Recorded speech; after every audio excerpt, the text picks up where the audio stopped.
Hello, today I want to share with you what I think is the perfect setup for working from home and doing Teams and Zoom calls. If you're like me, you probably spend a good amount of your day in those calls, and looking professional actually makes a difference. So what I decided to do is I wanted to upgrade my webcam setup. So before I was using the built-in microphone and camera from my MacBook. Not the worst combination, but as you can see, like night and day difference from what I'm using now. The main components or the main upgrades I did was to use a proper camera and a proper microphone. Proper, I don't mean necessarily anything special.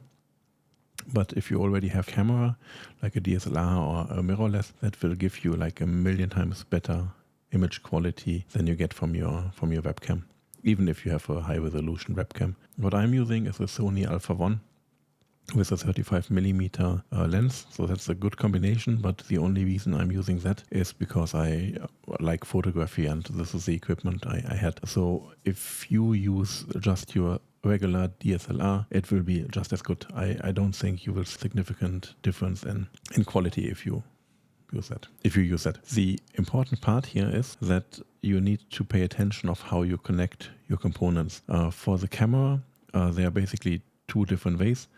Either you can put a USB cable in between, or you can use the HDMI out cable. If you use the USB, you're very limited in the resolution you get. For that reason, I would not go for it and instead use a piece of hardware which is called a capture card. And with a capture card, you can connect the HDMI output of your camera. If you do that, then it gets a full resolution into your computer or into your streaming device. Me personally, I'm not using a capture card. I'm using an Atem Mini Pro ISO, which is an HDMI switcher, so I can have multiple input sources. The advantage of that is can even blend in different ways. Also, what I can do is I can let me show you. I can put in the graphics in the background and the title in the foreground. This would not be possible without the switcher. There is software which you can use to achieve similar effects, like OBS is a very popular one, or I've been using Ecamm Live, which also allows you to do these kind of effects. But for me, the idea was that I wanted to have everything in a device with physical buttons, which I can press, because if you are in a meeting, you don't want to fiddle around with the software and then asking, can you hear me now all the time? So I just wanted to have a setup which is rock solid and stable, because if you mess it up in a meeting, then all this effort was for nothing. So that was the camera. As you see, I use a studio microphone. The important point here is the microphone built in your computer will pick up a lot of background noise, so it's not a pleasant audio.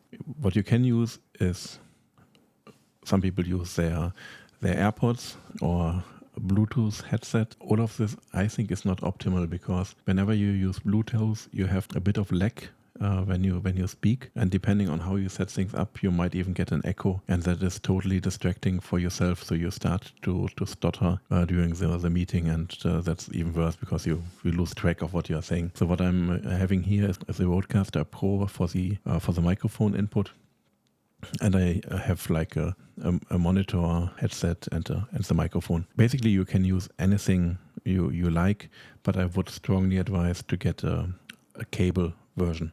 So the MV7 I'm having here, I use it with the XLR connector, but it also has a USB connector, and I trust that the audio quality will be pretty much the same. So you can get the USB version connected to your computer, and you will sound just the same. The only thing you can't do is you can't play with sound effects and all this funny stuff and mix things together.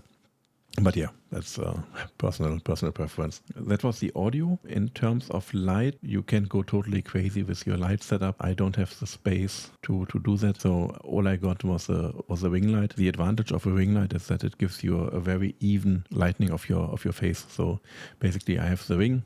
Behind that is a camera. Underneath is a small monitor, so I can see what is happening on the computer screen. So I can push a button here, and then I have the computer full screen while you still see the program output. Let me show you how I have connected everything.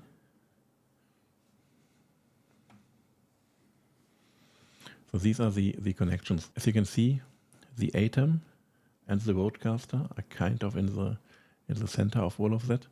So the Atem, as I said, was the HDMI switch. So I have multiple inputs.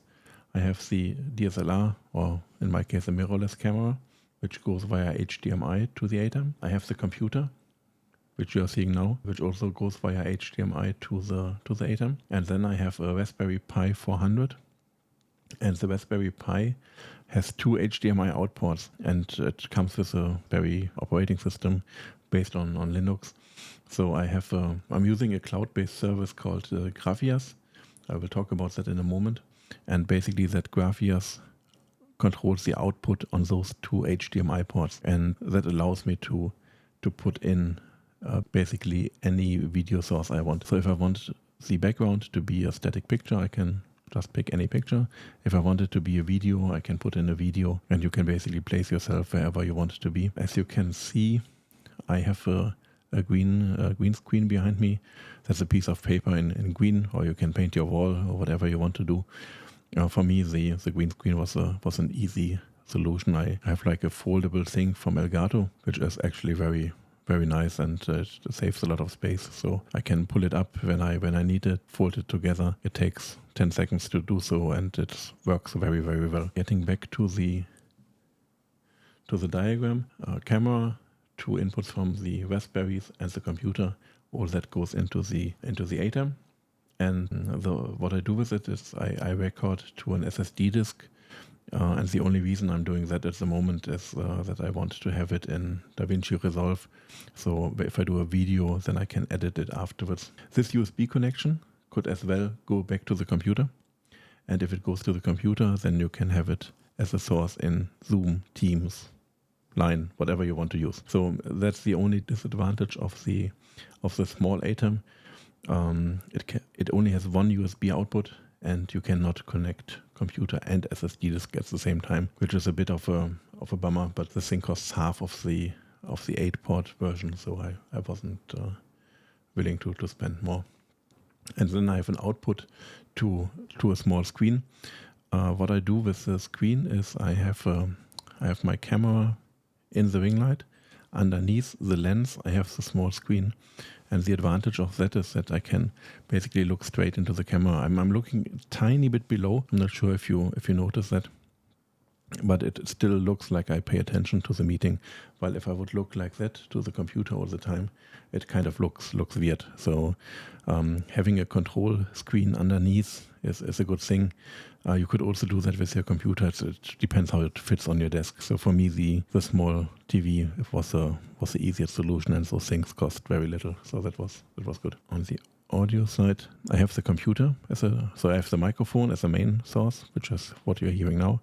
I have the USB connection to the computer also feeding in. So I have the other callers I hear on my microphone, and I'm feeding back the audio from the Rodecaster with all mixed channels back to the computer. And if I want, I can also connect a phone via Bluetooth or whatever other Bluetooth device you might have.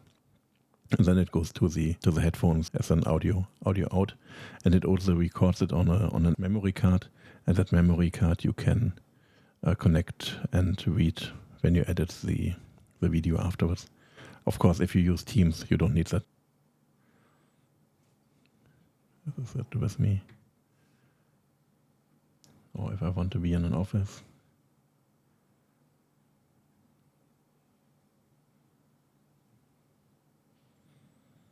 So this is actually a video playing in the background. I have a little bit of a problem with my network here in the condo I'm at the moment. Now, for that reason, the video speed is not as it should be. I'm going to fix that, but it's something very specific to this building, so you don't have to worry about that too much. So if you don't want the video, you can also have like the living room.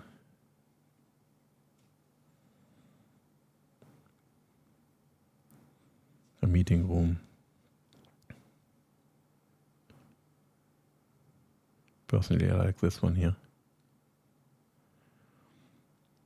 I got all those backgrounds from a website called background or backgrounds.live. I will put a link underneath so that you can see the correct link. But other than that, it's up to your own taste what you want to put in there. So I think if it's something which matches your size, the size of the talking head and the lights, that would be best. So this is the background. And in addition, you can do the foreground. So for example, I had the title here coming.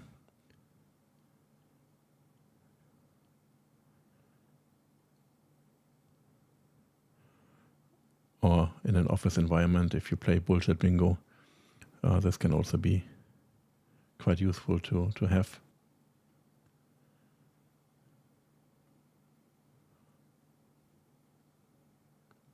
Name tags, all of that.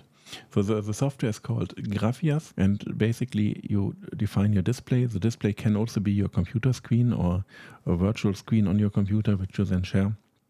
I just thought the Raspberry Pi solution is the best one for me. But you can do that also with just one computer. Then you just have the limitation that you can either do the background or the titles, but not both of them together.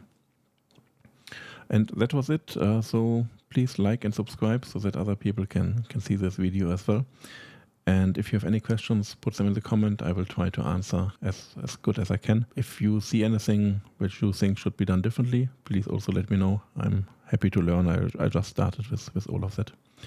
That was it. Thank you very much and have a good one. Bye-bye.